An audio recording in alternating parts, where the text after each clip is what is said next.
تعليمات هجومية للفريقي.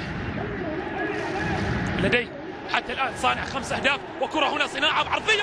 يا الله يا الله يا قحطاني، قحطاني ولعها وعاد من الباب الواسع.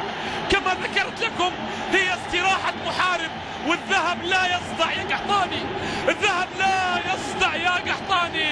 ها هو يعيد فريقه مجددا ويتلألأ في بدرة الملاعب ياسر القحطاني بهدف ولا أروع ولا أجمر، ويرسم الابتسامة للموج الأزرق للجماهير الهلالية.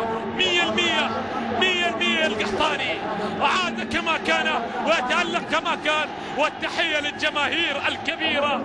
نعم ياسر دوما في قلوبها، وها هو يعود مجددا لتألق ولتوهج مع فريقه. ولكن شوف الدرس المجاني، تمريرة ملعوبة في الأمام وزنها بالمسطرة والقلم من الردوي على رأس القحطاني. وهذا القحطاني عارف درب المرمى، لاعب مولود داخل المرمى مع الشباك، وبالتالي عارف